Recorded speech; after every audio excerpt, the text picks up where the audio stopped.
உயிர்த்தெழுந்த இயேசு கிறிஸ்துவின் வல்லமை ஊழியங்கள் வழங்கும் வசனப் பெட்டகம். இயேசுவே கர்த்தர். இயேசுவையே தேவன் ஆண்டவரும் கிறிஸ்துவுமாக்கினார். இயேசுவே ராஜாதி ராஜா, கர்த்தாதி கர்த்தா. கிறிஸ்துவே மரித்தோர் மேலும் ஜீவனுள்ளோர் மேலும் ஆண்டவர். கிறிஸ்துவே போதகரும் ஆண்டவருமாயிருக்கிறார். வசனப் பெட்டகத்தின் இன்றைய தின கருப்பொருள்: நிபந்தனைக்குட்பட்ட வாக்குத்தத்தங்கள். God's conditional promises.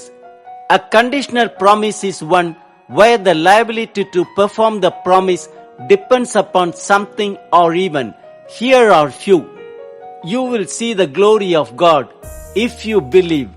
If you ask of God in faith, wisdom will be given. It will be given you if you ask. You will find if you seek. It will be open to you if you knock. No one can be against you when God is for you. We can do all things if Christ strengthens us. Jesus will give to everyone according to their works. You will receive whatever you ask for in prayer if you believe. You are really my disciples if you hold to my teaching. You are my friends if you do what I command. When Jesus appears, we will be like him if we are children of God. நீ விசுவாசித்தால் தேவனுடைய மகிமையை காண்பாய். நிபந்தனைக்குட்பட்ட தேவனுடைய வாக்குத்தத்தங்களை பார்க்கலாம். ஆதியாகமம் 4:7 வாசிக்கிறோம்: நீ நன்மை செய்தால் மேன்மை இல்லையோ, நீ நன்மை செய்யாதிருந்தால் பாவம் வாசற்படியில் படுத்திருக்கும். யாத்திரையாகமம் 19:5 வாசிக்கிறோம்: இப்பொழுது நீங்கள் என் வாக்கை உள்ளபடியே கேட்டு என் உடன்படிக்கை கைக்கொள்வீர்களானால் சகல ஜனங்களிலும் நீங்களே எனக்கு சொந்த சம்பத்தாய் இருப்பீர்கள். பூமி எல்லாம் என்னுடையது. சங்கீதம் 91:9-10 வாசிக்கிறோம்: எனக்கு அடைக்கலமாயிருக்கிற உன்னதமான கர்த்தரை உனக்கு தாபரமாக கொண்டாய், ஆகையால் பொல்லாப்பு உனக்கு நேரிடாது, வாதையும் கூடாரத்தை அணுகாது. ஏசாயா 1:18 வாசிக்கிறோம்: உங்கள் பாவங்கள் சிவேர் என்று இருந்தாலும் உறைந்த மழையைப் போல் வெண்மையாகும், அவைகள் இரத்தாம்பர சிவப்பாய் இருந்தாலும் பஞ்சை போலாகும். நீங்கள் மனம் பொருந்தி செவி கொடுத்தால் தேசத்தின் நன்மையை புசிப்பீர்கள். ஏசாயா 48:18 வாசிக்கிறோம்: என் கற்பனைகளை கவனித்தாயானால் நலமாயிருக்கும், அப்பொழுது உன் சமாதானம் நதியைப் போலும் உன் நீதி சமுத்திரத்தின் அலைகளைப் போலும் இருக்கும். மத்தேயு 6:14 வாசிக்கிறோம்: மனுஷனுடைய தப்பிதங்களை நீங்கள் அவர்களுக்கு மன்னித்தால் உங்கள் பரமபிதா உங்களுக்கு மன்னிப்பார். மனுஷனுடைய தப்பிதங்களை நீங்கள் அவர்களுக்கு மன்னியாதிருந்தால் உங்கள் பிதா உங்கள் தப்பிதங்களையும் மன்னியாதிருப்பார். மத்தேயு 17:20 வாசிக்கிறோம்: அதற்கு இயேசு, உங்கள் அவிசுவாசத்தினாலே தான். கடுகு விதை அளவு விசுவாசம் உங்களுக்கு இருந்தால் நீங்கள் இந்த மலையை பார்த்து இவ்விடம் விட்டு அப்புறம் போ என்று சொல்ல அது அப்புறம் போம். உங்களால் கூடாத காரியம் ஒன்றுமிராது என்று மெய்யாகவே உங்களுக்கு சொல்லுகிறேன். மத்தேயு 21:22 வாசிக்கிறோம்: மேலும் நீங்கள் விசுவாசம் உள்ளவர்களாய் ஜெபத்திலே எவைகளை கேட்பீர்களோ அவைகளை எல்லாம் பெறுவீர்கள் என்றார். யோவான் 8:31 வாசிக்கிறோம்: இயேசு தம்மை விசுவாசித்த யூதர்களை நோக்கி, நீங்கள் என் உபதேசத்தில் நிலைத்திருந்தால் மெய்யாகவே என் சீஷராயிருப்பீர்கள்.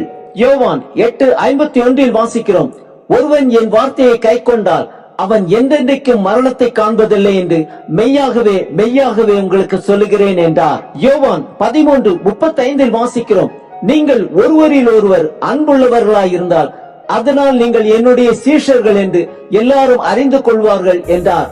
யோவான் 14:15 வாசிக்கிறோம்: நீங்கள் என்னிடத்தில் அன்பாயிருந்தால் என் கற்பனைகளை கைக்கொள்ளுங்கள். யோவான் 15:6-7 வாசிக்கிறோம்: ஒருவன் என்னில் நிலைத்திராவிட்டால் வெளியே எரியுண்ட கொடியை போல அவன் எரியுண்டு உலர்ந்து போவான். அப்படிப்பட்டவைகளை சேர்த்து அக்கினியிலே போடுவார்கள், அவைகள் எரிந்து போம். நீங்கள் என்னிலும் என் வார்த்தைகள் உங்களிலும் நிலைத்திருந்தால் நீங்கள் கேட்டுக்கொள்வது எதுவோ அது உங்களுக்கு செய்யப்படும். யோவான் 15:10 வாசிக்கிறோம்: நான் என் பிதாவின் கற்பனைகளை கைக்கொண்டு அவருடைய அன்பிலே நிலைத்திருக்கிறது போல நீங்களும் என் கற்பனைகளை கைக்கொண்டிருந்தால் என்னுடைய அன்பிலே நிலைத்திருப்பீர்கள். யோவான் 15:14 வாசிக்கிறோம்: நான் உங்களுக்கு கற்பிக்கிற யாவையும் நீங்கள் செய்வீர்களானால் என் சிநேகிதராயிருப்பீர்கள். ரோமர் 8:32 வாசிக்கிறோம்: தேவன் நம்முடைய பட்சத்தில் இருந்தால் நமக்கு விரோதமாய் இருப்பவன் யார்? ரோமர் 10:9 வாசிக்கிறோம், கர்த்தராகிய இயேசுவை நீ உன் வாயினாலே அறிக்கையிட்டு தேவன் அவரை மரித்தோரிலிருந்து எழுப்பினார் என்று உன் இருதயத்திலே விசுவாசித்தால் ரட்சிக்கப்படுவாய். 1 கொரிந்தியர் 15:2 வாசிக்கிறோம், நான் உங்களுக்கு பிரசங்கித்த பிரகாரமாய் நீங்கள் அதை கைக்கொண்டிருந்தால் அதனாலே ரட்சிக்கப்படுவீர்கள்.